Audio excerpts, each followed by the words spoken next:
I'm also moved by it. Yes. Yes, tell me about that. What moves you? You talking to me? Say when you get the chance, how about another one of those episodes?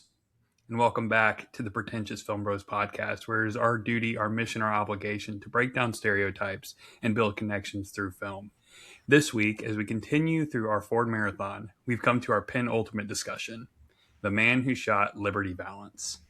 This is our 5th out of 6 episodes that we're going to be discussing, and this one stars John Wayne and Jimmy Stewart. A quick synopsis of the film so you kind of have an understanding. We're going to make it really brief.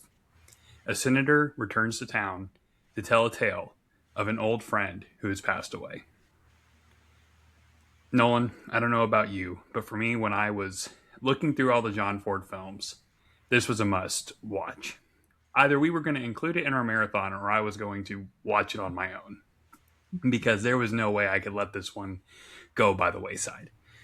So one of the reasons being is Jimmy Stewart.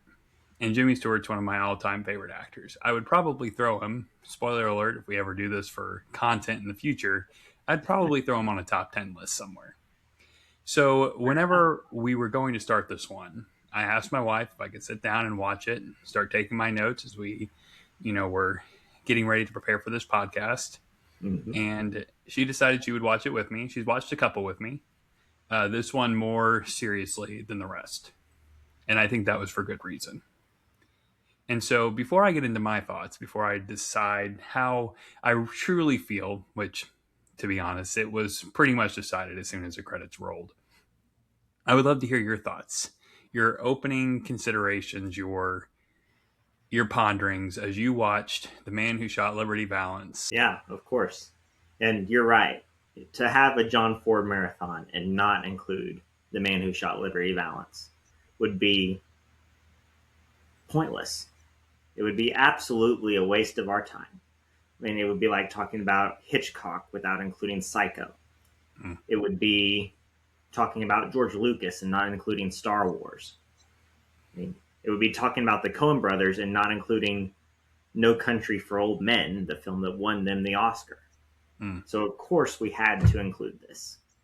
And you're right when you say this is the pinnacle of our discussions. Maybe not that it'll be the most in-depth discussion, although there's certainly a lot to unpack here with Liberty Valance. It may not even be our most fun discussion, although I can't imagine that not being the case. But this is the film about legends. I mean, there's a moment at the end of this film where the newspaper man has just gotten this story from Jimmy Stewart. It's at the very final moments of the film. They pressed him for this story. Why are you back, Senator? What are you doing? And he tells the tale. And then the newspaper man, he rips it up. And he throws away all the notes that they took about the tale. And he says what I think is maybe one of the defining lines of the film. When the legend becomes fact, you print the legend. Well, you're not going to use the story, Mr. Scott? No, sir.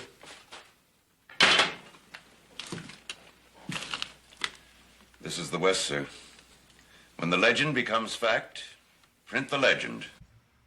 The defining line of Ford's career, I would argue. And I would as well, because here you have a legendary film made by a legendary filmmaker, starring two of the greatest legends, not just of their time, but of all of Hollywood history. So I think you've probably got the picture now, and to say, I fell for this film.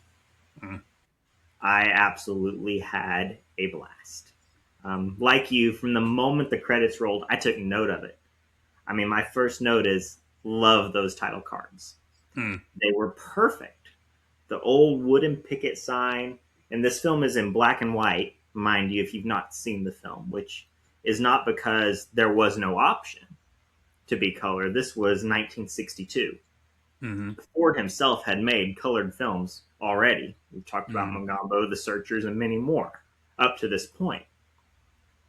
But with The Man Who Shot Liberty Valance, and maybe we can talk about this some later, he goes back to black and white.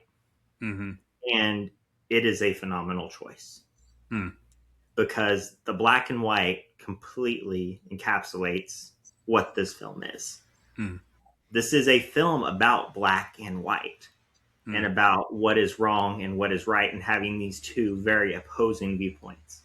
And I don't want to get into a lot of that right now either, but to say from the opening title cards, this film was perfect. I mean, this may be the defining film of John Ford's career. It may not be the defining film of, say, John Wayne's career. We talked about last time he said that was The Searchers. It may not be the defining film of Jimmy Stewart's career because you've got It's a Wonderful Life. Yeah. But in my opinion, this film is in the top for both of those men. And it is perhaps the top for John Ford. So if you want a ranking of where we're at, I'm still uncertain with this film in some ways, but it is definitely top 2 Ford films of the 6 that we've seen. And I'll even say this. The only film that I would put ahead of it is Stagecoach, but that's completely personal and completely subjective. If you were asking me which film is the better film, categorically, factually, unequivocally, it's The Man Who Shot Liberty Valance. It just is. But just because of me, because of personal preference, because of how much I love a good character banter back and forth and all kinds of dialogue and deep character studies, you were right when we talked that, yes, Stagecoach is the one that I prefer. Although I recognize that Liberty Valance is got to be the pinnacle of John Ford's career. Which is just so interesting because it's very underwatched. It is not appreciated as much as it should be. And it's interesting because on top of your black and white discussion, I want to add something to that. But it was actually seen among the masses when it came out as one of the lesser Ford films. In fact, it would be on a double bill, it would be the bottom half. It would not be the one that is like the highlight of the double bill. And I think that that's just baffling after watching this movie, because The Man Who Shot Liberty Valance, I've really thought about it and and maybe there could be a reveal later on that makes me not appreciate it as much. But this is a perfect film. I can't find a flaw in The Man Who Shot Liberty Valance. It is entertaining to no end. You have 2 powerhouse performances in Jimmy Stewart and John Wayne, who are just, they anchor, and they're not even the main anchors, because when you think about the other actors that are in this, the Marshal, who is just hysterical. I think he's one of the funniest Ford characters in all of Ford's films. Well, these steaks look done just right for us. And you have, thank God for the redemption of Vera Miles. Lori is no longer welcome to the stage, Hallie, because you are a character. You are who we have been waiting for. This is a much more entertaining person to watch. You have more soul to yourself. You're more vivacious. You're more interesting. You're more charismatic. You're also more of a human. You're not just this person who's waiting on a boy. Yeah. You have 2 boys you get to choose between, which also, I'm glad Ford finally figured out how to do a love triangle after the Mogambo disaster, because that was a disaster. And so thankfully in The Man Who Shot Liberty Valance, that was remedied with a tremendous love triangle in the Ransom Stoddard and Tom Donovan and Hallie. Yeah. And Hallie too was just Hallie was the redemption to me of the John Ford leading lady. Because as far as our marathon goes, he had not had a leading lady that was of real quality to me since My Darling Clementine. And see, you prefer is it Chihuahua and My Darling Clementine? Is that who you're speaking of? Yeah. Yes. And so you prefer her, but I do think Ava Gardner Louise Kelly in Mogambo is one of the only reasons that film works at all. And so, but I can understand even at the end of the day, if you're like, I don't really think about her, I don't really either, because I've pretty much just shut out Mogambo as a whole. And so for me, the Liberty Valance, when you bring in this Vera Miles character, who is just so fat, she at the end, especially, which we'll, I'm sure, get into discussion later, you see through just, she has brief moments at the beginning and end as her new character, as her old character, like her aged character. The 25 years later. Yes. You can tell she, even in those brief moments, she was able to pull something pretty miraculous off. And that was deliver a gut punch. Twice, you could argue. And so I think that when I was looking forward to Liberty Valance, I was not expecting it to be as good as it was. I was expecting it to be great. But when you're talking about everything that it's, and we haven't even touched on the themes. We haven't even touched on the philosophy. You kind of hinted at it in the black and white. Right. But that's what makes this film as good as it is. Because these two men represent those themes so well. And the black and white, I think you are hinting and hitting on a much more true point of why it's in black and white. Because apparently, when it came out, they had talked about how John Ford's, like Paramount, said it was to cut costs. They said it was to cut costs, and so we were going to do it in black and white versus in color. They also talked about it was so that it would be a better attempt at hiding Jimmy Stewart and John Wayne's age when they're having to play much younger men. Which, okay, I can see that. But you also have at this time, Jimmy Stewart, years earlier, had played in The Shop Around the Corner. Yeah. And where he's playing a European man who shouldn't be speaking English, and he speaks it with perfect English as an American, sounding like an American. So I don't think they were too worried about the anachronistic elements of this film, where it's like, oh, that doesn't really belong there. I don't think they were too worried about that. I think it's 100% because it hits on morality in a black and white light. It hits on perspectives of the world in a black and white light. How you see the world versus how they see the world. Someone who's not afraid to throw a punch, but is afraid to pull a trigger. And I think that makes all the difference in the world, especially as you get to the revelation of why it's called The Man Who Shot Liberty Valance. And so, for me, I don't want to give out my 5 stars so easily. I really don't. But what are you supposed to do when a movie is this good? What are you supposed to do? I think John Ford, out of the 5 we watched, I think he has 3 masterpieces. I think he has Stagecoach, My Darling Clementine, and The Man Who Shot Liberty Valance. And a lot of people would say The Searchers is his best. And I think it's great too. I think the only one I've just really not fallen for has been Mogambo. And so I'm so glad that we got to watch this film and are getting to discuss it. And I'm so glad that you appreciated it as much as I appreciated it.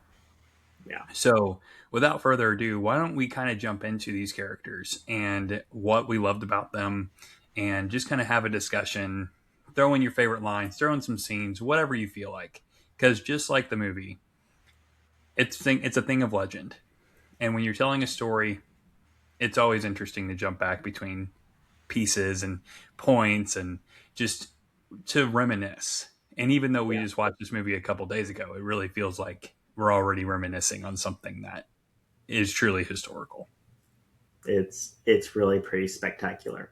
I mean, it is the richest film I think that we've watched from John Ford thus far in the marathon. It is the one that I don't feel almost qualified to have this discussion, because I'm like, I've got to see it again before I can even begin to grasp what was going on here, because there was so much more in this film. And it's one of those where once it's over, you've got to watch it again. Yes, because you loved it. Yes, because you enjoyed the world and the characters, but also because you know that there's something deeper that you've got to get to. Mm-hmm. And that's really, I mean, this film thrives and it lives on that something deeper. And you feel it from the moment it begins. From the moment Jimmy Stewart and Vera show up as their old-aged, 25 years older selves. Let's guess they're probably 50-ish, I would imagine, in that opening, closing segments of the film. And you see that they are successful. They are people of high prominence. When they show up, the whole town stops. The sheriff, the now ex-sheriff, greets them at the train, which I don't know if you've picked up on this or not. I can't imagine that you didn't. But the sheriff is the same actor as the stagecoach driver in Stagecoach. Mm-hmm. Yes, that was such a nice, and I can't wait to discuss why I think that's important later on. But go ahead and continue. But they show up and it's very somber the way this film begins. And you don't know why right off the bat, but you know that it's that feeling of they're coming home. Hallie and Ransom are coming home for the first time in probably close to 20 some odd years. Mm-hmm. And you don't know why they're coming home. The ex-sheriff greets them. There's this low kind of somberness to them all. And then what happens? A young reporter shows up right off the bat trying to snag Ransom, trying to snag that story, because if I don't get that story, I'm going to be fired. So Ransom gives them the story. They go and they have a chat and they start talking politics. But then in the meantime, and this is where I'm going to get to that first kind of scene / line of dialogue, you have Hallie and the sheriff. They go to this old burned down homestead. And you don't even really realize that it's a homestead at first, until later on in the film, where it's revealed not only was it a home, but whose home it was and how it got to this wreckage that we see at the beginning of the film. But Hallie, she has this line. She says, "The cactus blossoms are all in bloom." It's that time of year when the cactus flowers have come and they're blooming the beauty out of the prickly thorns. And this is something you probably don't know about me, but I've always loved cactus plants. I find them really kind of fascinating. And part of it goes back to when I was in middle school. Had this inside joke with a group of friends and a girl that I had a crush on at the time that had to do with cactus plants. But it's a plant that I've just always really kind of loved, largely for that joke that we had, but also just for the prickly nature of the plant. When it's like you don't get too close to a cactus or you're going to get pricked, and then you get those little pricks in you that they stay there forever and they are hard to get out of your skin because you can't see them and they're so tiny. But then to have that contrasted with the cactus bloom and that kind of image that you get right off the bat of beauty from something dangerous. And then you get that where they go to the homestead and the cactus are all blooming all around it. But it's this burnt down home. Again, kind of an image of the brokenness, the ugly, the destruction. But here you have something beautiful growing around them. You've got this new life of these cactus and the season where these flowers are coming out. And Hallie says to the marshal something along the lines of, "You knew exactly where to take me." He's like, "I figured when you said the cactus blossoms that this is where you wanted to go." Again, we don't know why the cactus blossoms are important. We don't know what this place is. We find that out later in the film. But that was really like the opening credits. They got my attention. But that was the moment where I really clued into this film. Where I was like, oh, this is going to be something really special. This is going to be something that's going to have some ugliness. It's going to have some brokenness. But there's going to be a lot of beauty at the end of this story. And that's the moment that I clued in. And I was I loved the rest of the ride. And it continues that idea of something's dangerous, but here's something beautiful. Mm-hmm. No, I think that that's a great place to start. I feel like for me, when you're watching it, when you said earlier that you feel like this is like the most, this might not have been the exact word you used, but like the most substantial Ford. It's the most in depth Ford has gotten to this point. I would 100% agree. And I think that when you're talking about these cactus blooming and this feeling of being pricked and it staying with you forever, when we get to that final scene at the end, you see that there is that element there. And so I think to help us get to that discussion, of course, if you're watching this and you haven't seen The Man Who Shot Liberty Valance, spoilers ahead, because it is going to be there. There is a twist in this film, There is. and there is a lot that happens even in the last 5 minutes of this film that I think are truly worth discussing and worth conversation. So if you haven't seen it, stop. Go watch it. We've already given you the high recommendation. Brady's already told you it's a perfect 5-star film.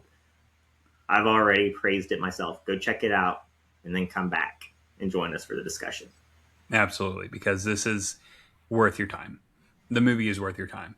And I think in order to really get into that discussion, we should talk about the love triangle. So, Ransom Stoddard was in a stagecoach, a dusty old stagecoach. In fact, that's even referenced at the beginning of the film when he gets there and right before he gets his pick, he's like, well, this looks just like the stagecoach I was brought in. He walks up to it and he goes, well, it is a stagecoach I was brought in. And it's this, like, which I think is, it's funny, but the dusty stagecoach, I can't wait to discuss why I think this film is not just 5 stars because it's an excellent story and an excellent discussion on philosophical terms. But I think, in a way, this is John Ford's Once Upon a Time in Hollywood. And I'll discuss what I mean as we continue. Jimmy Stewart arrives, Ransom Stoddard, and he gets a job working in the kitchen. And he's working in the kitchen with Hallie and her family at this restaurant that they all run, right? They're an immigrant family. They're an immigrant family. Is it from Germany? It's somewhere around that area. It's Germany, European. Sweden, European somewhere. Yeah. Mm-hmm. I think so. When he arrives there, what he's doing, his job is just washing dishes. That's what he's doing. He's not going out on the. In fact, they even make a comment about him waiting tables, and they're like, a man who waits tables. Like, no, we're not having that. And I thought that was really funny because I used to wait tables, and so I thought that's really funny that they're saying that at this point. And so he was washing dishes, and you get to see this kind of spark that ignites between him and Hallie. And what's interesting is you already know they're married in the future because you've met them as husband and wife when they first arrive on scene. But tell me, you're not sitting there wondering, why did she not go with Tom? Yeah. Why did she end up going with Ransom? Because their first interaction is not one of like chemistry in a positive sense. It's a negative chemistry. Yeah. Because Hallie feels offended because she thinks Ransom has called her out for her inability to read, her illiteracy, which I also found interesting because Vera Miles in The Searchers was one of the only ones who was literate. And so I thought that's a great way to kind of juxtapose her character and why she's just a much better character in this movie than she is in the other one. And so when you see this interaction occurring between Ransom and Hallie, you're wondering, you're like, man, how do they get married? Because I don't see her happy with him at all. Well, and this isn't even their first interaction. Their first interaction is when he shows up in the town after just having his stagecoach robbed and being beaten to near death by the man who we would find out is Liberty Valance. Yep. And you see them kind of interact, but all you see out of Ransom is he does not care for Tom Donovan. He does not care for how Tom Donovan does his dealings. He thinks he's no better than someone who would rob a stagecoach because he's willing to pull a trigger on him. Yep. And to me, that's when we get our introduction into the philosophy of this film. John Ford's a what director? He's a Western director. This guy makes almost strictly Westerns. Almost. Westerns are almost always inclusive of some big shootout, right? And now we've introduced a character, Jimmy Stewart, who in real life was in the war, which, again, the meta layers to this film just get better and better. It's a perfect film, I'm telling you. So you have this guy who's coming in who, notably in the It's a Wonderful Life, the scene at the bar right before he's about to, think about jumping off that bridge, he's contemplating, he's crying, he's upset, he can't believe what he's going through. And he said he drew from his experiences and his PTSD in the war.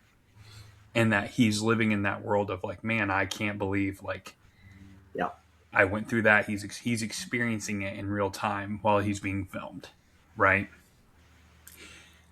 So it's interesting that he comes here and now he's the voice of pacifism, or the voice of words, using the power of words versus the power of force, right? Right. And Tom Well, he's a Donovan, lawyer. he's a lawyer, right? He's an attorney. Fresh out of law school, and he fully believes in the justice of the justice system. Yep. And when you obviously keep in mind, you already know that he's an attorney or he's a senator. You already know that. So you know that he is, when you first meet him, it's Jimmy Stewart. So you want to like him. But Jimmy Stewart has played the bad guy. He was the bad guy in The Thin Man, right? Like he was a creep in The Thin Man, right? So it's like, you know that Jimmy Stewart can, but you don't want to believe that Jimmy Stewart would be the bad guy. You want to believe that Jimmy Stewart would be the good guy. But he shows up as a politician, and you're like, oh, maybe he's not. Maybe he's not the good guy. Maybe maybe we don't really want to be here. Right. But you notice when he arrives and he's talking about Tom Donovan, he mentions something about his gun.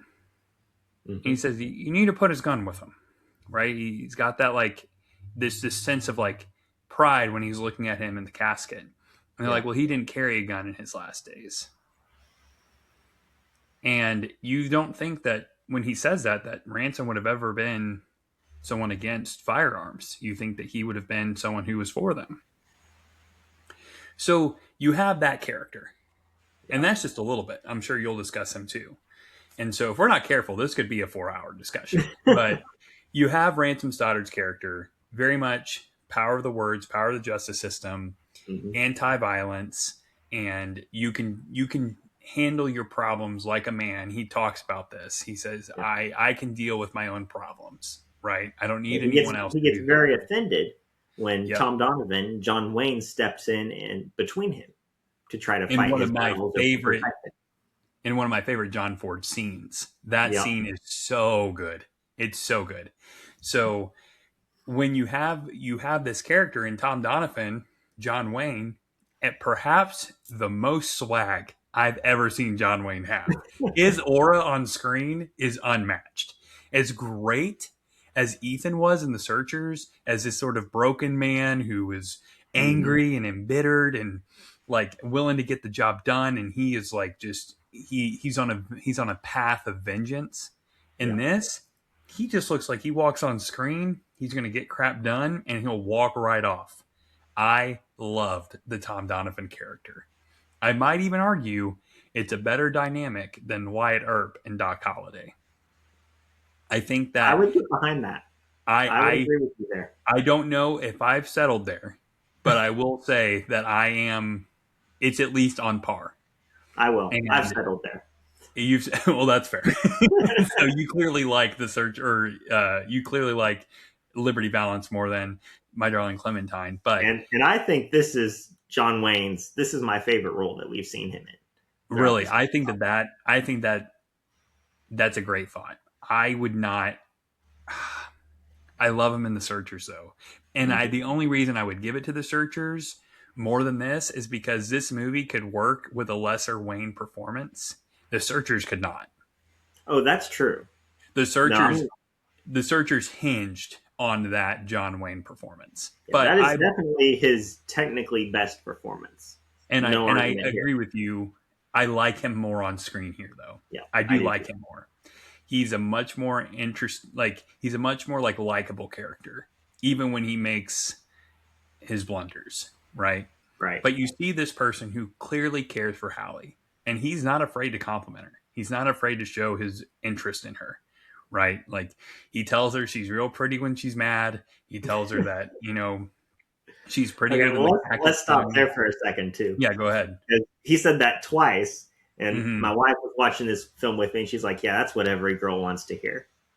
But I've got to tell you, to put the record out there, when my wife gets mad, and not like serious mad at me, but like Yeah. kind of play mad, where she's trying to be all, you want to go? You want to go? Yeah.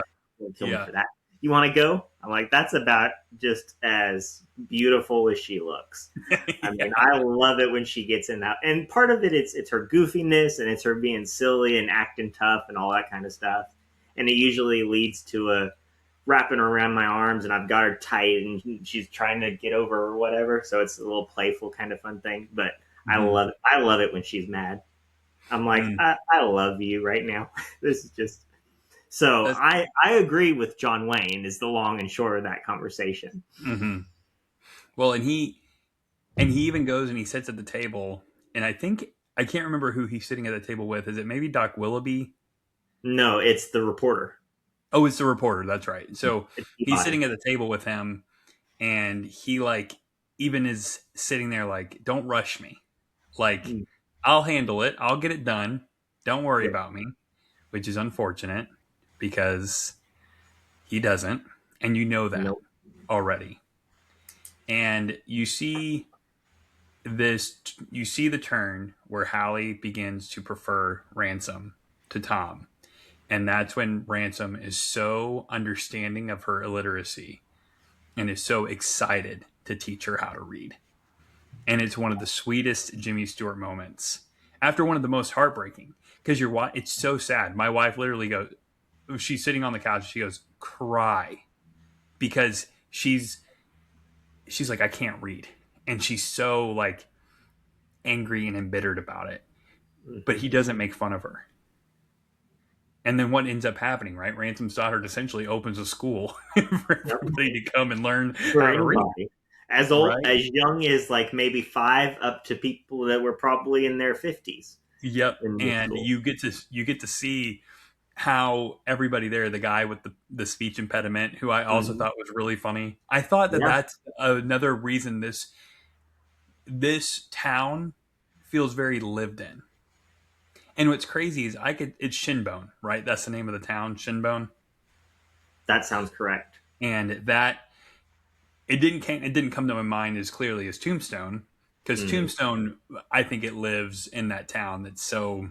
I mean, there's a reason there's a remake titled Tombstone because of Right. how vivacious and how alive the town was. But Shinbone was an interesting, less corrupt town. Shinbone was run by Liberty Valance and his little cronies that are just losers. Oh my gosh, they're such losers. And I think too, even though he doesn't have as much screen time or obviously isn't played in such a great light, Liberty Valance is a great villain. He's so toxic. He is scary. He is. And he's mean. He's cruel. Mm-hmm.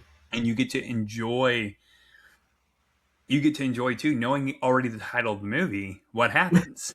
Right? And that's the other thing that I think Ford has really nailed with this movie. There's so many things he's already told you, and you already know. Mm-hmm. But you're still so intrigued to see how it happens. Yeah. Well, and you still feel the tension of what's going to happen next. Yep. You wonder, who is Hallie going to pick? You wonder, I mean, the whole time you're wondering, well, who shot Liberty Valance? How is he going to get shot? When does he get his just desserts? Yeah. Does he win? Because we're not told, it's not the man who killed Liberty Valance. Yep. So we don't know if he dies or not at the start of this film. We just know he got shot. Mm-hmm. And you see how it all is coming together and it's working so tremendously well because of this vast character grouping. It's so well done. Link Appleyard, right? What a guy. The Marshal, who, when Liberty Valance shows up at the restaurant and he throws his napkin down and sprints out the back door, I thought that was hysterical. I was like, you can't trust this man to do anything. I suddenly lost my appetite. Yeah. Or no, Yeah. just when I got my Liberty who? appetite back. Yeah, he goes, Liberty who? Liberty Valance? And it's like... Yeah, and Ransom is so intent. He's like, go arrest him. I found this law. You do have jurisdiction. Go get him. And Link's like, nope. I'm not doing that. Yeah, Not doing it's it. so funny because you're like, why are you so... Oh, my gosh, yeah. And he just comes and he eats. He says he needs a snack, and he asks for 2 steaks and double potatoes. And you're like, that's not a snack. And the that's 2 steaks meals. in this town, can we just talk about those steaks briefly? Yeah, The size of my head. I wanted to be in The that size town of so my bad. head. My cholesterol went up just watching the scene. But And those deep dish apple pies, this big around. And that oh my like- gosh. Yeah, the food in this, even though they don't pay a ton of attention to it, it still it created that realm of realness, right? Mm-hmm. It added to that layer, right? Yeah. And so there's so many good characters in this movie that make the movie what it is. They help provide to it. And But the none story- of them feel thrown away or stopped. They Whereas don't. we have the Searchers that we just came off of, and John Mm-hmm. Wayne was really the only character that felt lived. Yep. And all I the agree. others felt stocks to some or the other. I mean, we've got... Okay, let's take the man in the rocking chair, who I can't even remember his name. And I'm going to totally defeat my purpose because I can't remember the other's name. But the man who wanted the rocking chair was the comic relief. But then you've got the man with the stutter here in Liberty Valance. And the man with the stutter is significantly more real, significantly more lived in, significantly more significant, and significantly more funny. He is. Because he feels like a real human. And he's in 3-ish scenes. I mean, maybe a total of 10 minutes for this whole 2-hour affair. But even he, so insignificant, feels so genuinely real with the rest of this town. He's a great, he's a dot in a mosaic. And without that dot, the mosaic would be incomplete. And I think that is what Ford did so well here, is he really made every character important for any moment they were in. I mean, when we haven't even gotten to Dutton Peabody, who, where I thought his scene where he just kept wanting to have a beer at the town hearing, I thought that was really funny. And they're like, bar is closed. He's like, no, it's just a beer. You're like, yeah, but the bar is closed. And because you see Ransom he really values the importance of this stuff. And so, really but Dutton does, of the law and the elections and everything. This man believes what he's saying. He does. And I think that's another thing that Ford did really well, creating the character of Ransom, because he practiced what he preaches. Right. And he really doesn't back down from any fight. He's willing to do it. And he handles himself well every time. Even if he screams, even if he's angry and he loses his temper, he still never, aside from arguably the one scene, but I would say he had to at that point. And I think that's the whole point of the film as well, is when he realized you might need a gun. Yeah. Right. There might be some value to owning a firearm. Right. Which you could argue is a whole political discussion today, right? You could argue that being the political discussion of the 21st century, right, is firearm control. And back then, especially back then, in a Western, you're not thinking firearms are not so much of a thought of like, oh, should or shouldn't we? Firearms at that point were, which ones should I get? Right. So for this discussion to be, are firearms even necessary? I thought was a really interesting discussion to have, which I think the whole political side too of this film works really well. It's super intriguing. I would argue there's only one moment of slowness to this movie that if I rewatched it, I probably would appreciate it more. But it's at the election, right? And whenever everybody is the guy comes up and he starts talking and he's kind of rambling and it goes on for a little too long. I think that's the weakest point of the film. And The it's final maybe election where they're final election with everybody in the building yeah, after all the delegates Liberty and Vance, everything. Yep. after Liberty Vance has been shot, and you have John Wayne coming back right before he goes and does what he does, and that moment is the slowest of the film, but it still is impactful and important. It still serves a purpose to the script And wildly entertaining. Yes, like and still slow, entertaining. but it's still entertaining. Mm-hmm. Absolutely. So, the characters in Liberty Valance, while Stagecoach still has the most eclectic group of characters, and you could say maybe they don't survive without them, where I think Liberty Valance could have weaker characters and still be a great film. Yeah. If I had to decide whether to be stuck in that stagecoach or stuck in that town hall, I might pick the town hall. And believe you me, when you watch it, it's just as claustrophobic. Especially without the alcohol. Especially without the alcohol. So finally, whenever it was over and everybody could drink again, that's when they all jumped on top of each other throwing stuff. That was so funny. It was so real. So that to me was, this thing is loaded with great scenes. Yeah. It's loaded with great scenes. And so I think if you want to kind of segue our conversation, why don't we talk, unless there is a character that we've not hit on as much as you'd like to discuss, I think that we could. Do you have one that you'd like to discuss a little bit more in depth? Maybe. I'm not sure. I mean, we touched on Tom. We touched a little bit on the love triangle and the way that all that's developed, and we can talk really a lot of that more through the scenes, because really, Liberty Valance is a film where the characters are developed through the scenes.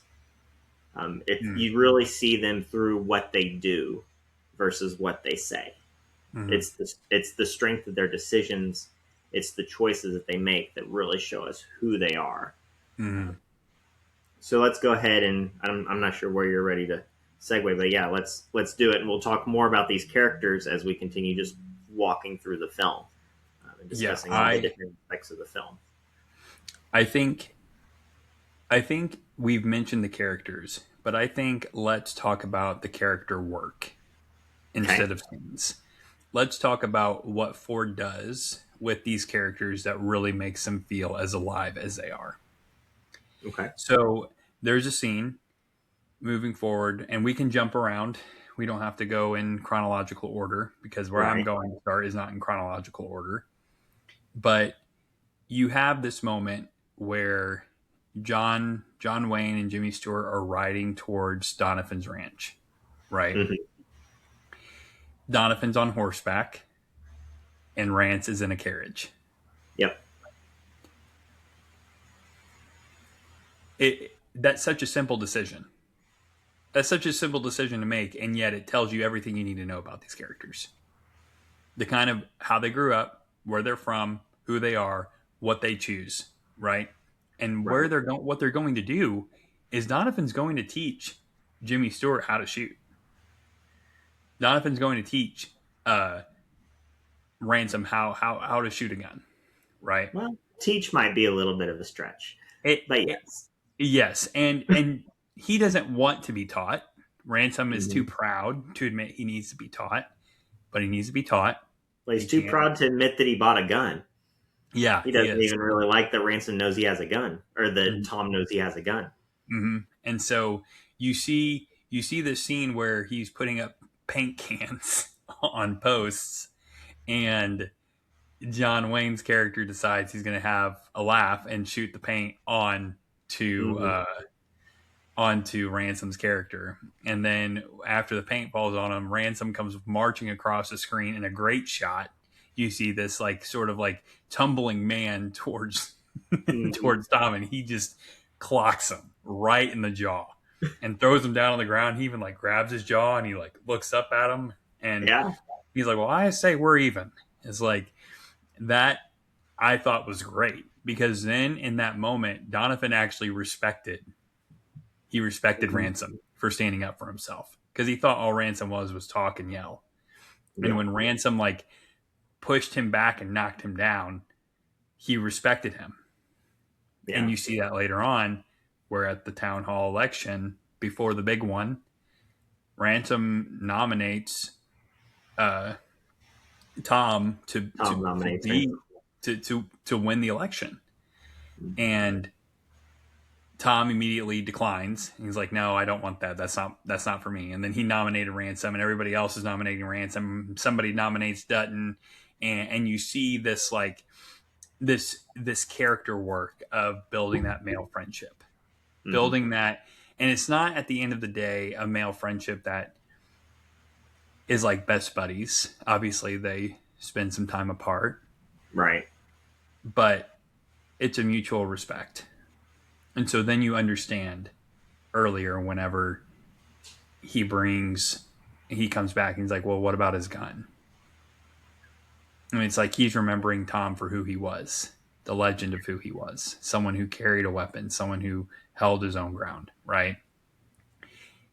And later on, after you've now found out that Ransom has a gun and Liberty Valance shows up and he comes in and he's just running roughshod through the town again, Ransom decides he's going to shoot Liberty Valance.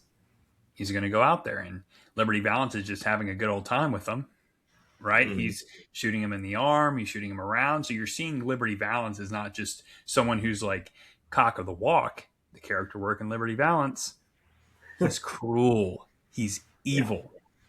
And he says, okay, dude, this time right between the eyes. And right before he shoots him, he gets shot.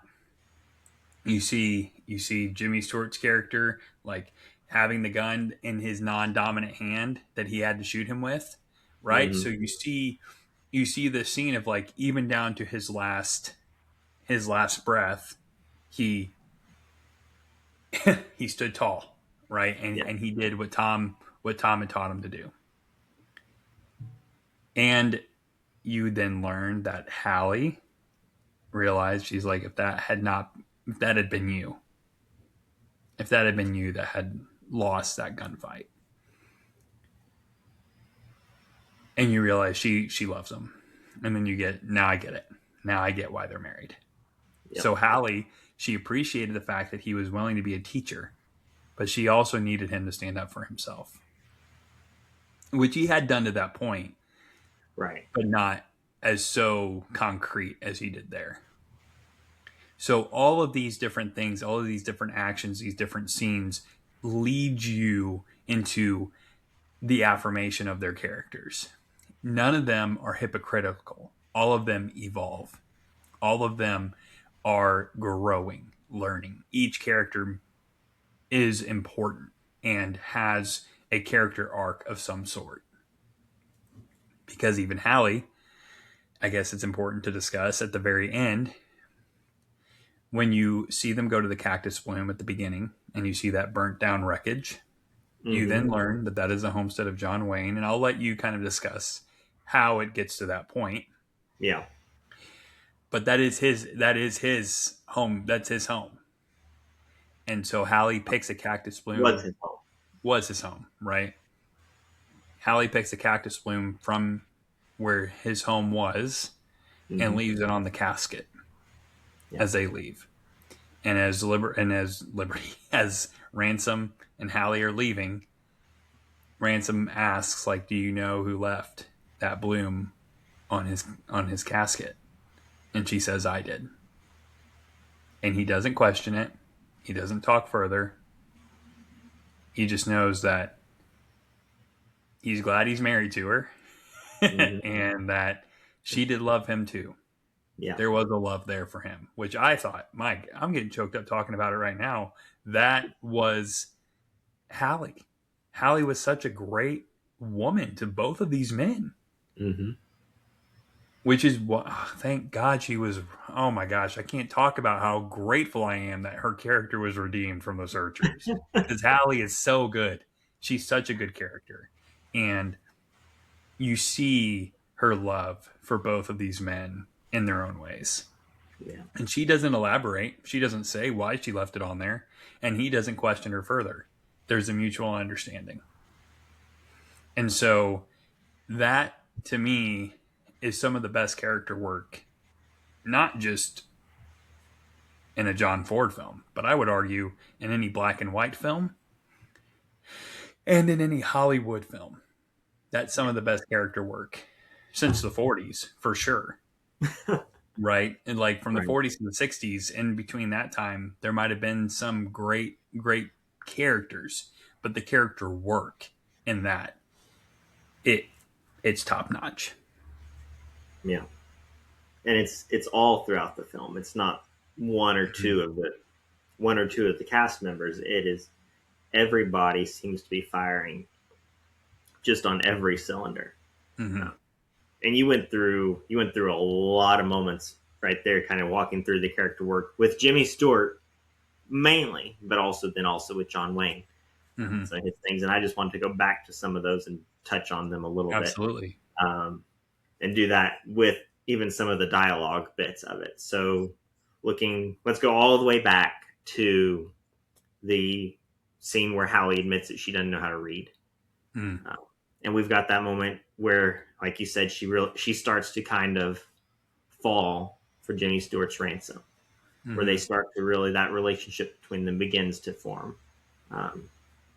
She's got this line that I took note of that I thought was really significant to her as a character, to explaining a lot of why she kind of wanted to read, where she kind of felt that sorrow of not being able to read.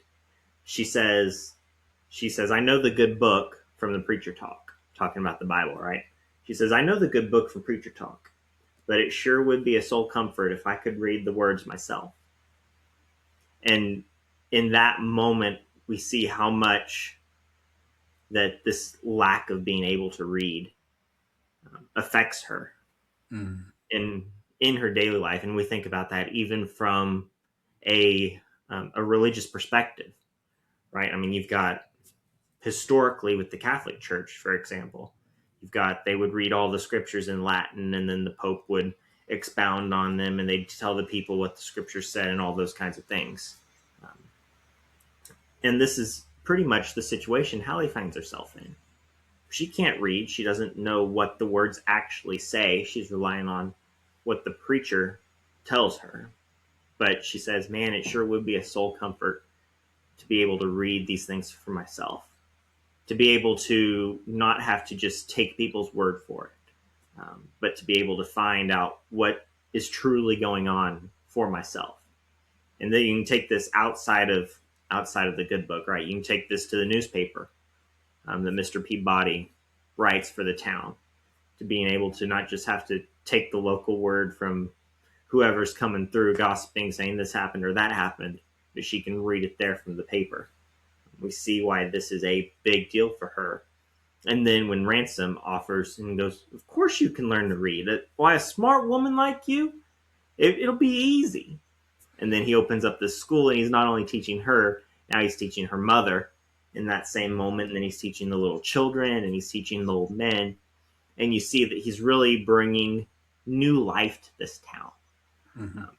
And he has this phrase written on his chalkboard. I don't know if you caught it or not. In the brief moment it was there before it got completely erased. But I think this was kind of where Ransom's philosophy of who he was as a man, who he is, and what he believed really is. But it's this phrase on the chalkboard, and it says, education is the basis of law and order. Mm-hmm. And he's got that up there written at the front of the classroom. And in the scene with the classroom, we get him, he's talking about the Constitution, and they're talking about the United States government and all those kinds of things. And you realize that is the defining philosophy, in my opinion, for Ransom's character. Education is the basis of law and order. Education is what will bring justice. Education is what will make this territory into a state. being able to educate these people will give them rights and give them protection from men like Liberty Valance. It's the power of the pen over the sword. It's the power of words over weapons. This is really what Ransom, when he comes as this young hotshot lawyer ready to change the world, and now he's kind of this teacher who he's seen some stuff pretty quickly already from the get-go with the stagecoach robbery. He believes that if these people are educated, if they can read for themselves, if they can know what's going on for themselves, that people with that education will make the right decision. They'll make it for themselves. They'll make it for their families. They'll make it for strangers. His philosophy is education can take a man like Liberty Valance and turn him into an upstanding citizen. And he lives this out throughout the film. This is where he kind of tries to hang his hat, which also almost to me makes it more significant, that moment where after the end of that scene at the school where everybody goes home and there's this fear now because this election into statehood is going to make Liberty Valance and his Goonies really angry, because if they become a state, Valance can't control the town and he can't be employed by the cattle ranchers who are paying him to hustle and do all these kinds of things. So the people are really afraid, and they're like, this isn't a great idea, Ransom. At least Wayne's character for sure. Tom is like, this isn't going to go the way you think. And you see, there's that moment where he shuts down the school. And I don't know if he shuts it down or if it's just the last time we see it in the film, but he erases that phrase from the chalkboard. Yeah. And that's when I finally got the chance to actually read it to see what it said. It's almost a way of Ransom was giving up his way of thinking. Yeah. Or at the very least, he was evolving. He was thinking, education isn't going to be the only way. Maybe I will have to have that gun. As you said, and then we do. He gets the gun, and we're at the paint shooting scene. And you just breezed right on past this, so I wanted to come back to it. Because this, for me, was one of those moments where I was laughing out loud. There were so many moments throughout this film that were just so naturally funny, that were so real in their humor. They didn't feel forced. They didn't have to feel Hollywood conjured up, but it was just natural. And it was this moment where he's getting the paint cans and Tom is showing him how easy it is to shoot. And he puts the one on the close post first. And then he goes to put it on that middle post. Tom's like, no, the other one. So he goes and puts it on the far post. And then he puts it on the close post. And then Tom shoots the far one. And then he shoots the close one. And Jimmy Stewart's still out there. Ransom's still out there in the line of gunfire. He's kind of ducking, making sure none of those bullets are going to come at him. And then he goes and he shoots that middle paint can, and Ransom gets soaked. Absolutely drenched. And you know Tom's doing it for a laugh, because at this point he's still picking on, for lack of a better phrase, Ransom, and his idea of how words are going to change the world and education is going to bring freedom to these people and all of those kinds of things. And he says, Tom says, he's like, I'm not a man that likes tricks, but that's what you're up against with Liberty Valance. And that's where we get that great moment that you were talking about, where Ransom comes up and he just slugs him in the jaw. And he does. John Wayne goes down like a bobblehead. Like it's almost a moment of physical comedy. Because he just goes down and then bounces right back up. And it's almost not human. The way he just springs back up. It is like somebody whacked a bobblehead. And he comes back out and he's holding his jaw and he's like, man, that was a good hit. That was good, Pilgrim. He doesn't say it, but you see it in his face. Yep. And Ransom's like, I don't like tricks either, so I guess now we're even. And then they go off, and that's that moment where their relationship shifts. And Tom starts to respect. And then to when we're at the town hall. And Peabody's like, I want a drink. Give me a drink. Tom keeps saying, bar's closed. Bar's closed. Ransom said it's closed. Bar's closed. And then finally at the end of the meeting, Tom looks at him and he goes, all right, meeting over? And he goes, yeah. Now it's over. And then Tom goes, all right, bar's open now. I mean, it's that moment of, it's comedy, but it's also that moment of respect that you can see that Tom now has the respect for Ransom. He's like, nope, Ransom said the bar's closed. Nope, Ransom said the bar's closed. All right, it's good now. Meeting's over. All right, bar's open. And then everybody storms it, and it's just it is that great moment of comedy. And I think, and if I don't mean to cut you off, if you have more to say, I No, you're definitely good. want to Jump on intrude. in. I just wanted to talk about, too, Jimmy Stewart is one of the most likable actors in all of Hollywood, right? He is. He just is. And John Wayne is like your dad's favorite movie character, right? It just always is going to be your dad's favorite movie character. Right. And John Wayne in this movie, at least you could argue either John Wayne pulls it out or John Ford pulled it out of John Wayne, of Tom Donovan's character. Mm-hmm. But I think what gets misunderstood about Tom's character is that even though he is one who's willing to handle business the way it needs to go down, he's willing to do what it takes. Because if you don't mind, I'm going to spoil the twist of what happens in The Man Who Shot Liberty Valance. But John Wayne is the one who shot Liberty Valance from the shadows. No one saw him. The only people who know are John Wayne and it starts with a T. Do you know who I'm talking about? It was his partner who was also there. Yeah. Yep. Dang it! I'm trying to remember. It's like Toomsy or No, I can't remember. Give me a moment. Just go ahead and go. No on. worries. Yeah, while you're looking that up, It's Pompey. his partner It's Pompey. Pompey. Okay. Pompey. I was like, He it's not passes him. it's not a B that it starts with. It's Pompey. Yeah. He passes him the gun and he shoots him from the shadows. But when you see that, it's important to remember the rest of the film too. Because when they're in the restaurant, Liberty Valance has a healthy fear of John Wayne. Yep. And John Wayne even says he's the second best shooter, like after me. Right. There's this understanding of Liberty Valance is, and Liberty Valance knows that. He knows he can't compete with Tom Donovan. And I would argue the rest of the town knows he can't compete with Tom Donovan.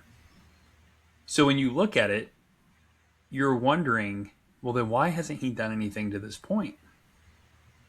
Because I think, and this is just inference, I don't know if this is exactly elaborated on in the film and I just missed it, or if it's elaborated and I'm picking up on what it's elaborating on.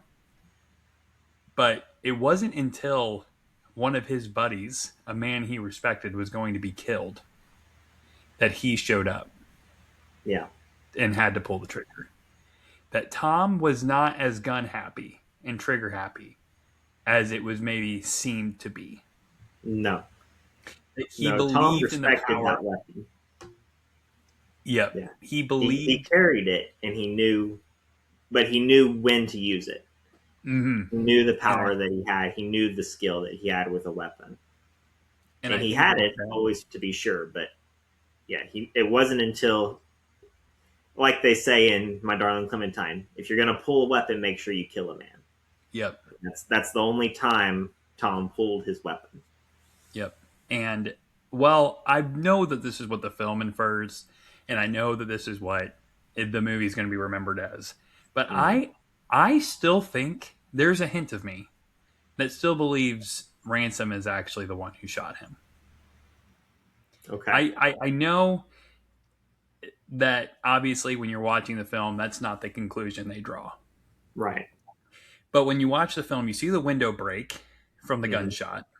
You see him die, and you see the other bullet go off at the same time. I do think Ransom is the one who ultimately killed Liberty Valance. Now, I know obviously that's not the truth according to the film, according to what they're elaborating on. But here's the deal on that too. I'm not going to argue with you because I can see that going either way. I mean, this kind of felt like a Batman v Superman moment kind of deal where you're like, of course, Batman versus Superman went the wrong way, but you're like, Batman's not winning that fight. Obviously, it's going to be Superman. If you have seen any amount of John Wayne films and you know the way the Western works, you're like, obviously, John Wayne is the one who shot Liberty Valance. Mm-hmm. And I even, in that moment, that scene went off, I was like, I'm pretty sure I heard 2 gunshots, and I don't think one of them was Liberty. So then when they revealed that at the end, I'm like, well, that makes perfect sense. Mm-hmm. At the same time, at the moment when they give that reveal, is at the meeting of all of the representatives of the territory, where Ransom has just been nominated. And the reason Ransom is going to seemingly refuse this nomination, the reason he gets up and leaves that meeting, where Tom goes and finds him in the office and tells him to get his butt back in there and do something worth writing and reading about for Hallie's sake. The reason he's going to leave is because he believes all of his fame, all of his fortune, and his recognition was built on the fact that he was the man that shot Liberty Valance. Yep. And that, of course, is when Donovan says, think about it. That wasn't you. I was there in the shadow. I shot Liberty Valance. And to me, at this point in the film, Tom has that kind of relationship with Ransom, that he would absolutely tell that story, whether it be true or not. He would tell that story to ease Ransom's conscience. Yep. To let him know that I didn't kill him, that was not me, even though all the people think that and will continue to think that through the end of the film. I mean, the final line is, nothing's too good for the man who shot Liberty Valance. But that, to me, if you were to argue, John Wayne said that simply to ease Donovan's conscience, or Donovan is John Wayne, to ease Ransom's conscience so that he could go in and that he could become the man that he was destined to become. I'm not going to argue with that fact. In fact, I'm probably prone to agree with you, even though it is, as you say, contrary to what the film concludes, so to speak. I think to hold that opinion is completely valid, and I think for the reason why, that absolutely Tom would tell this story to ease Ransom's conscience. And at the moment that this reveal twist comes for us, that to me seems like that could be just a story. And I'm glad that you are prone to agree with me on that, because when you're watching it, and just from it, if you're looking at it like plain map of the situation, I think that the whole point too of Ransom's character is that he was willing to be able to do what needed to be done, defy the odds, be a pilgrim, come to this town and be its representative for statehood. That to me was descriptive of who Ransom was. And when he pulls that gun, despite being shot in the arm, down to essentially what seemed like his last breath, being able to pull it out, to me, that is more defining of the character. I think the fact that they can have both, I'm telling you, this is a perfect film. So I don't know how you're not going to give it 5 stars. I really don't know how you won't, but I'm very interested. I'm leaning that way. This conversation is pushing me more towards that. Because you're able to get in that legend that John Wayne tells, you're able to get both characters doing what both characters do best. Yeah. Standing up and defying the odds and maintaining the peace in the shadows. Yeah. And to me, that, because when you think about it, think about also with John Wayne's character being this like bravado of a man, right? This commander in the town. Jimmy Stewart's character goes to the marshal and he says, hey, I've been reading and you can't arrest him. When he comes back into town, you can arrest him even though the crimes he's committed has been out of your jurisdiction. Yeah. Why in the world would Liberty Valance be committing crimes outside of the town? Because he couldn't deal with Tom. He couldn't beat Tom. So even though Liberty Valance still has this fear-mongering power over the town, Tom knew as long as he was there, nothing would ever happen to his town. Right. So he was the piece in the shadows. He was the person who was able to keep that, like, his town safe without ever having to pull the gun, Yeah. right? Which I think is why, and if you want to talk about it too, I would like you to elaborate on the spiral, why you think John Wayne had the spiral that he had. John Wayne has a spiral after the town hall meeting, Yeah. and he leaves drunk, right? And he goes to the saloons drunk, and that's when what happens takes place. Why do you think he had that spiral? And I'll tell you why I think he had the spiral. Okay. It's not after the town meeting, because you're talking about the moment where he goes and his house goes from pretty to not pretty anymore. Mm-hmm. Yeah. What you're talking about, yeah. So that's that's after the battle with Valance, isn't it? Yes. After the shootout. Yeah. So the shootout happens, and then Ransom is back, and he's there with Hallie. And there's this beautiful. I want to hit this too while you've got that line, or while we're in that kind of scene of the story. But Hallie's there. She's caring for Ransom. She has that "if it had been you" realization where she realizes you're the man I love. And Tom sees this from the doorway. We know that Pompey has been sent to get Tom, but we don't know that he's there.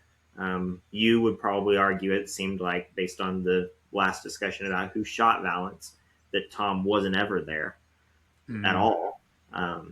But he's not there. But then all of a sudden, after this shootout's happened, we see him in the doorway of the restaurant, and he sees Hallie, and he sees Ransom. And Tom has this line to Hallie, which I think maybe is one of his defining moments, one of his defining lines of the film. I think of the line that the Ringo Kid had, where he tells Dallas, "I wish I had."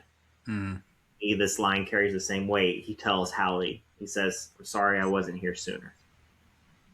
And of course, he's talking about, "I'm sorry I wasn't here sooner" to protect Ransom. Yep. But then as I thought about it today, as I was thinking and mulling over this film, it's not about Ransom at all. At all. It's "I'm sorry I wasn't here sooner to love you. I'm sorry I didn't propose to you sooner. I'm sorry I didn't make you my wife sooner. I'm sorry I wasn't here sooner." Sorry I got here too late, Hallie. You got yourself out of that fix real handy. I'll be around. Truly just Ooh, I'm getting goosebumps. heartbreaking stuff, man. Heartbreaking. It's really good. I mean, John Wayne is a legendary cowboy, but it's those moments where you get to see his tender heart that I think are vastly overlooked and underappreciated. That's why he's a legendary cowboy, because he's not all one note. He has those hints, the little specks. He peppers it. Yep. And it's this beautiful, it's that "sorry I wasn't here sooner. I'm sorry I wasn't here for you sooner. I should have been." And then he goes home, and you see his beautiful home. And it's this one kind of like brick and mortar kind of cabin, made for a single guy. It's got a chair, it's got a table, maybe it's got a couch and a cot. But then on the side of it, he's building this beautiful home out of siding and doors and a real roof and beautiful paint. And he's building this for Hallie. And it's not finished. I mean, we learn at the beginning of the film, it was never finished. But he comes back to the home after this moment, after this "I'm sorry I wasn't here sooner" moment. And he's drunk, and he's there with Pompey. And Pompey goes and he's putting the horses away in the stable. And Tom goes in, and he lights this old oil lantern. He kind of holds it. He goes and he looks, and we get to see the inside of what he's building for Hallie. And it is indeed unfinished.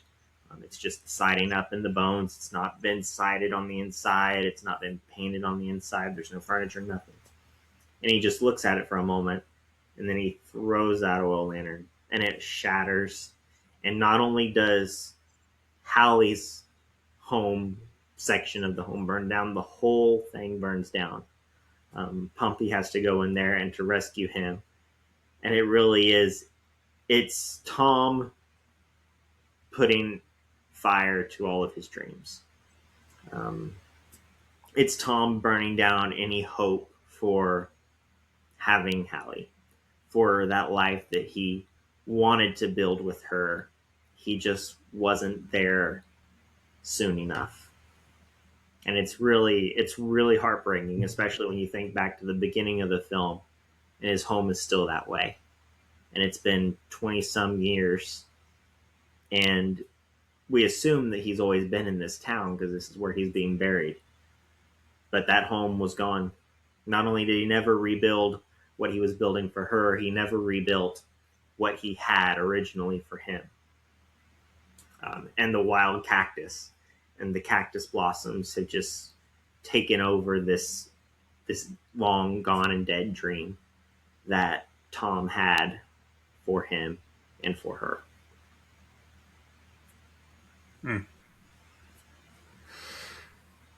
I think that's exactly what I thought. It's this losing of Hallie. I also think on another level, it's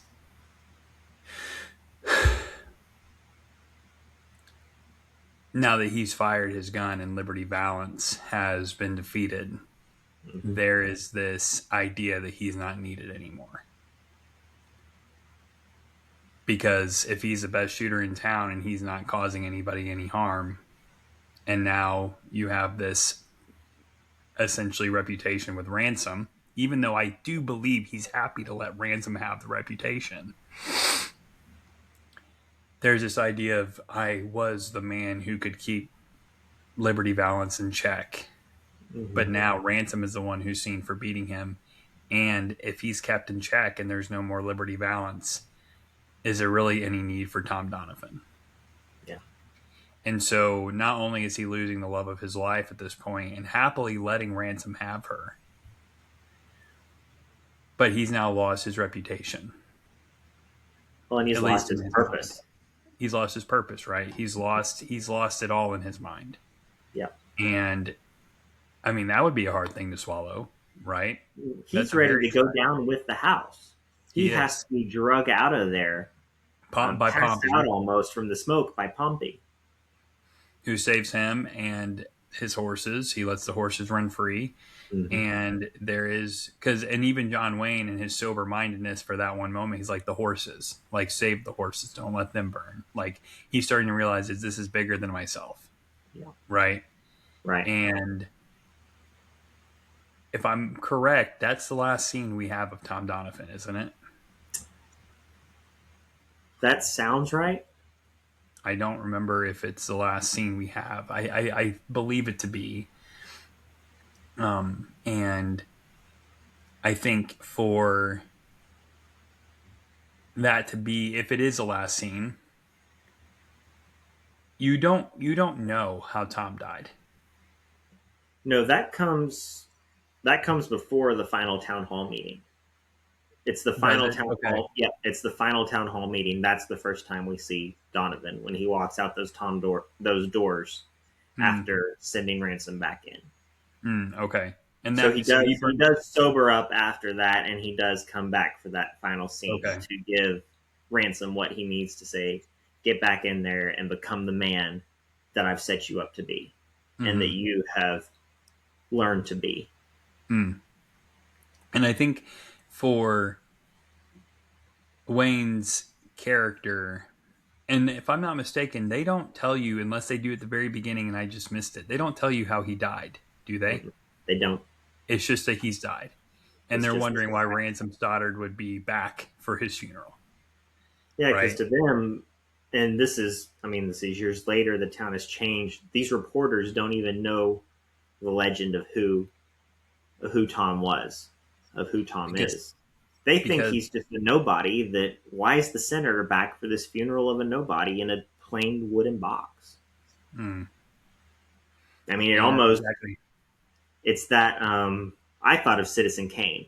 I don't know if you did or not in that opening scene, especially when the reporter says, I have a right to have the story.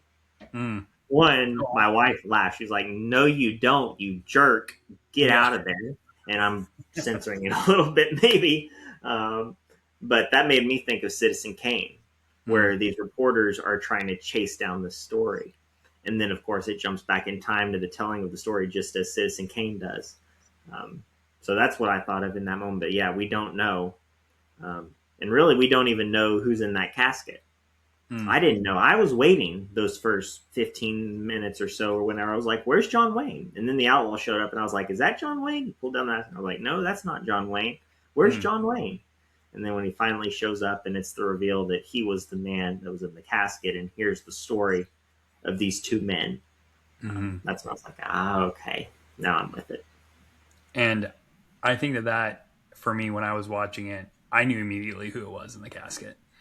I knew that this was going to go down a storytelling route. I could just feel it in my bones because I was like, there's no way he's just coming back for a funeral and that's the story. And John Wayne shows up at some point. You know what I mean? It's like it had to be someone important. It had to be John Wayne. But I understand, like, maybe it could be something else. But yeah, I think the way in which you have everybody's character arc rise and fall is perfection. And while this might not be John Ford's last Western, in fact, we'll actually be discussing his final feature film next, or in our next conversation, Seven Women. Is it his final feature film? film? His final feature film.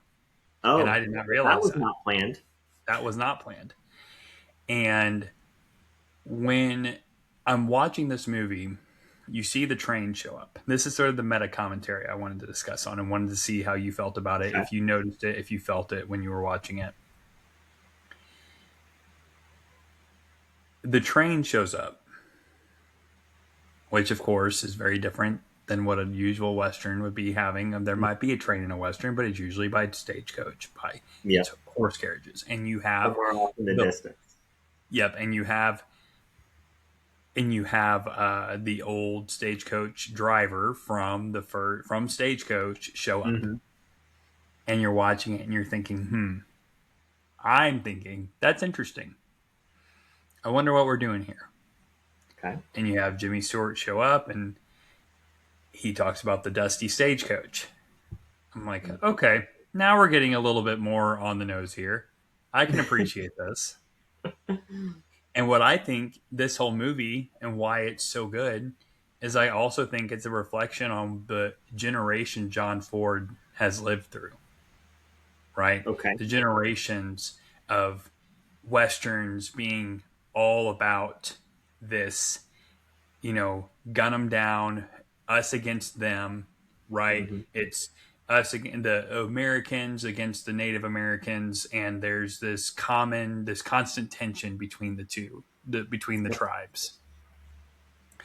And now you have two men with a common enemy in Liberty Valance, who is another white man. Yep. It's this other guy who is just, and now that happened in My Darling Clementine, but the tribe speak was still there. The Native American tension was still there. But here you have Liberty Valance, who's another white man who is problematic, right? Yeah. You have Pompey, who is who's an African American in this film, and he is equally as important to the shooting of Liberty Valance, if that's how it actually went down, because he was there to hand the gun to John Wayne. It's this partnership. When they all go up, they talk. John Wayne's right-hand man. Yeah, he's his right-hand man, right? And they go and they talk to Pompey. Hallie walks up and she puts her hands on his arms when he's the only one in there with Tom. Yeah. Gosh dang it, that's sad. When he's the only one in there with Tom, she comes in there and she touches his arm and they talk to him. And Ransom comes up, shakes his hand. He sees him. He notices him. You're seeing this like bridging of like these racist gaps that John Ford might have possessed before are gone. Yeah. They're no longer there. And instead of talking about, again, this commentary on guns, he's now realizing maybe there's an alternative to this. Maybe the alternative isn't either shoot them and kill them or shoot them and kill them. Maybe it's shoot them or let's see if we can't educate ourselves. Let's see if we can't learn at the same time. Maybe there are good politicians, right? Maybe there are Right. good people in this world. And when you see the senator, when you see Jimmy Stewart as a senator, my initial thought was, gosh dang it, he's a bad guy. Like, I was like, gosh dang it, I don't want Jimmy Stewart to be a bad guy. And then I learned, oh, wait, he's actually a positive senator. That's the role he's supposed to be playing. And I think John Ford here was talking about politics in a positive light and was showing that there is still hope for a good politician. Yeah. It is a very optimistic John Ford film, but it's also the death of a man that he might have also referred to himself as, right? Mm-hmm. And I don't know if it's his final film with John Wayne, but it would be interesting to find out if it were to see, oh, he's burying this John Wayne character, this character who's brought to life so many of his films. And he is coming to peace with what his career has been built off of. And I could just feel the finality of John Ford in this film. And I think for me, that's where I was starting to realize that meta commentary on these philosophies that these two men represented. Yeah. With John Ford wrestling within himself. How do I view the world? Because if you notice, neither of them are painted perfect. Mm-mm. They're both And men. neither view is painted as correct. Yep. 100% correct. And I think that makes this as important. It's a discussion on not just violence versus justice, but it's also a commentary on masculinity. Mm-hmm. Jimmy Stewart is a masculine man, but he's also gentle and he's soft. John Wayne is a masculine man, but he's also a romantic. Yeah. Right? He's also wanting to be that provider. The sense of humor is there. The guy banter, the male banter is there. The respect that men have for each other is there. And how John Ford could come to this conclusion with this script. And even though he's not the writer of the script, you can't tell me he didn't impose this on the script. But that he could find solace in either viewpoint. Yeah. Depending on the circumstance. And at the end of the day, the man who shot Liberty Valance doesn't mean the other man was less than. And really, at the end of the day, it doesn't matter who shot Liberty Valance. I mean, whether you think it was Tom, as the movie lays out for you to believe, or whether you want to be contrarian and you believe that it was Ransom. The fact is, it doesn't matter. The threat was extinguished. These two men each adopted some of the viewpoint of the other for the good of the people in their town. And then really for the good of the woman they loved. Mm-hmm. I mean, ultimately, it is a very romantic film. Without it feeling overly romantic. Right. Without it feeling Absolutely. because My Darling Clementine had those moments of over romanticism, which I like, but it's not. This one is a romantic film without it feeling very romantic. It's almost like a deeper love. Yeah. And I think John Ford does such a fantastic job. Were you looking up to see if this was John Wayne's last film with him? Yeah, I did. It looked like it was a comedy called Donovan's Reef, which was filmed in 1963. Okay. And this film came out in 1962. Two, I think. Yep. So it's very possible that these films were right next to each other. It's very possible that was the last John Wayne character that was the John Wayne cowboy that these two played. Yep. And if that is the case, what a way to go, man. I mean, Yep. what a wonderful film to go on. And I So, think that when you're talking about an auteur like John Ford was, when you're talking about someone who, I mean, I've just even said this film had a sense of finality to it. It's crazy that it wasn't his final feature. yeah. But just same as Tarantino, right? With, like I mentioned, Once Upon a Time in Hollywood, this sort of reflection over days gone by, what he's built of himself.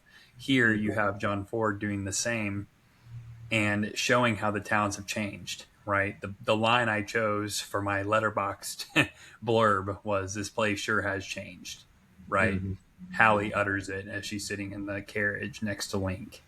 Yeah. And you know that she realizes she's changed.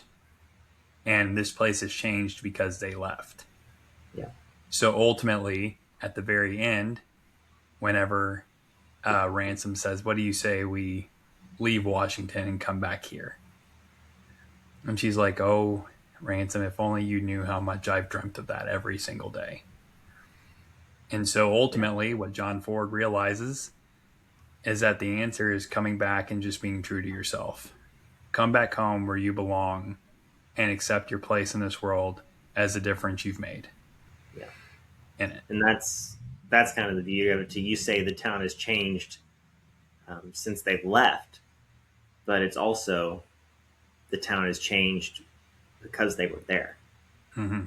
They changed that town. Ransom, as the congressman and the representative of that town, turning that territory into a state, because of them, because of Ransom, because of Hallie, because of Tom, that town has changed. Mm-hmm. And that town has, from what we get to see, of course, they're reminiscent of the days gone by, but that town seems to be thriving because of the lives and the sacrifice of the people that came before. And even if they don't realize it, Mm-hmm. even if they never got to see it come to fruition, Right. right? Tom, it's not clear what Tom did after Ransom left. It's not clear whether he ever pursued anything else, if he just drank himself to death, if he chose to make a man of himself, because Donovan is really the legend of this story. Yep. And that's why when he says, when the legend becomes fact, print the legend. Or when the fact becomes legend, print the... When the legend becomes fact. It was the Yep. first one. Okay. Yep. And that's what Tom Donovan was. That's what John Wayne was. And that's what John Ford is. Mm-hmm. And I just can't think of a better... This is one of the best movies I've ever seen. And cannot wait to rewatch this over and over again and have debates. Who really was the man who shot Liberty Valance? So we thank you guys for listening. We hope you enjoyed this discussion. I don't know about you, Nolan, but this has been my favorite one so far that we've been able to talk about. I think this is the one that we could go on forever. I mean, there was so much we didn't get a chance to touch on. We hardly absolutely. talked about the reporter, Or about Dutton Peabody. Like- Peabody's the reporter who was amazing in this film. I mean, the role that Peabody played cannot be undersold. Mm-hmm. He had some of the great moments. He had a great monologue in that election scene where he's elected to be one of the representatives. There's so much. We got to touch briefly, on the black and white distinction. And we wove that in through the conversation about morality, about what is right, what is wrong. You've got the philosophy of these men. Donovan, who says, out here, a man settles his own problems. Mm-hmm. And then you've got Ransom, who says, well, education is the best way to have law and order. And you've got the way that these philosophies compete that we touched on throughout, but we could go on and on for hours about what is in this film. And I'm absolutely with you. This is one that we'll own. This is one that I will watch again, because we've just barely, in this hour and a half or so that we've been able to have this discussion, we've barely scratched the surface. And there's so much more here. No, absolutely. And I think that that's why this one is I don't know how you pick a better Ford film than this. And of course, now to this point, I've only seen 5, and we'll watch our 6th one, 7 Women. Again, his final narrative feature, and we'll get to decide where it stands among his. I can't imagine 7 Women being better. It might be great, but I don't know that there's going to be one that is. Much as I love My Darling Clementine, I'm seeing there was a gap. Now there's a gap. And so you're absolutely right. There's so many more things we could have touched on. There's so many more like themes and ideologies that we could have really discussed. But ultimately, I feel like we've hit a good bunch of them. And we just thank you for listening. And we always recommend listening to other podcasts, listening to other film essayists, Film Spotting with Josh and Adam, The House of Tabula, the sister podcast to Film Spotting being The Next Picture Show, Blank Check with Griffin and David, Like Stories of Old, Thomas Flight. All these people are fantastic in their own right, and they're super entertaining.